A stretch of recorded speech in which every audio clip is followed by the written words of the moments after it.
Now, I've been very curious about why I feel so much better when I drink carbonated water versus regular water. And I didn't know the answer until very recently. So I'm going to share this with you, as well as some other fascinating things related to CO2, carbon dioxide. So whether you're drinking soda water, club water, seltzer water, LaCroix, or any type of carbonated water, this relates to CO2 because the way they carbonate it is by adding this gas, CO2, into the water, which does make it slightly acidic because it turns into carbonic acid, unless it's stored a little bit differently as these bicarbonates in water. But regardless of that, when I drink carbonated water, I just feel more hydrated, my digestion's better, and I feel better. I feel more relaxed when I drink carbonated water. So if you happen to see some other videos related to carbon dioxide, I mentioned this one effect called the Bohr effect, Bohr. That is a condition that relates to CO2.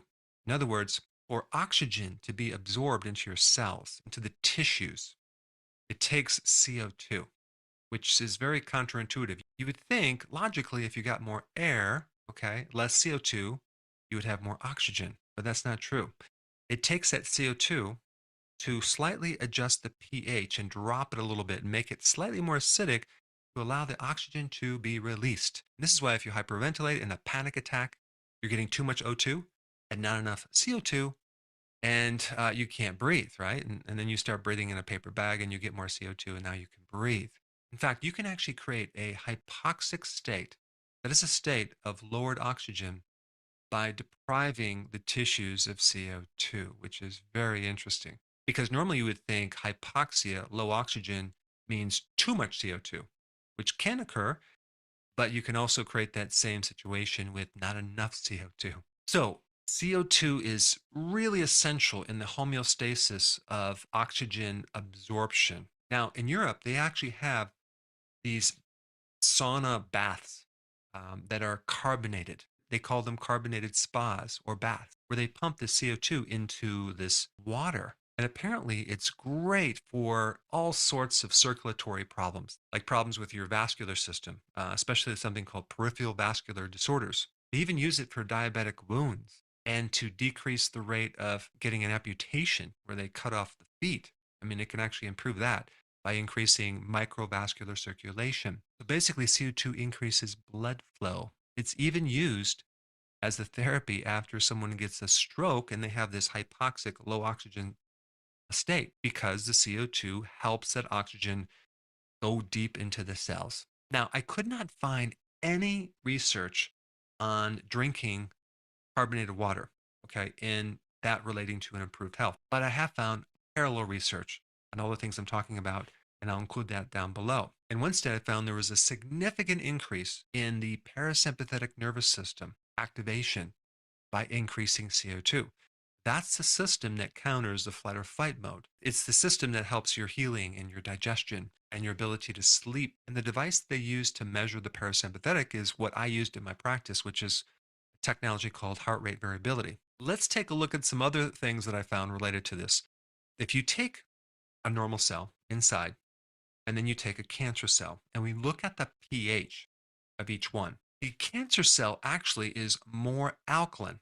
Now, the outside of the cell more acidic because of all the byproducts from lactic acid, things like that. But the inside of the cell is more alkaline than a normal cell, which is very interesting, especially as it relates to CO2. And I couldn't find any information on this, but think about this. When you deprive the tissue of CO2, you actually can develop alkalosis. That is a state of being too alkaline. So without that CO2 turning into carbonic acid, you can develop an overly alkaline state. And then I wanted to figure out, is there any relationship or any significant improvement in shrinking tumors or stopping the spread of cancer by increasing CO2? And I found a bunch of research, which is also very interesting, which I'll include down below. So apparently, CO2 is a significant, potent anti tumor gas. It has the ability to inhibit metastasis, which is interesting, as well as inducing apoptosis, which causes the cancer cells to commit suicide. It also inhibits this very interesting gene that's involved in this switching mechanism between a normal cell and it turning into cancer. That gene is called HIF-alpha, which is involved in hypoxia. Now, this probably doesn't make sense unless you understand that CO2 allows oxygen to go into the tissues. And as bad as hypoxia is, it can be created by a lowered amount of CO2, as well as lowered oxygen levels. But also, there's this CO2 connection that is very interesting. I had this thing in my mind where if we just flood the body with oxygen, right, we'll be able to kill the cancer and we could prevent cancer. But apparently, the CO2 is another key factor that we cannot ignore. Like even in a thunderstorm, you can probably breathe better. And if you ever wanted to know why, well, apparently there's a lot more CO2 in the air after a thunderstorm than there is when there's not a thunderstorm going on. Also, you'll actually get more oxygen into your tissues if you breathe through your nose, not your mouth, when you're sleeping, as well as when you exercise. There's another interesting natural bath, like the springs, if you go to the hot springs. And at first, we might think there's a lot of minerals involved that are helping us. But guess what? There's a significant amount of CO2 in hot springs, which could be the reason why you feel better and you're more relaxed. Now, they're even using CO2 in various creams for hydration to your skin and better circulation and blood flow, which is another interesting piece of this puzzle. And the last point about the CO2 is that CO2 apparently is a potent anti-inflammatory. So I just wanted to increase your awareness on the CO2, this carbon dioxide thing, as well as carbonated water.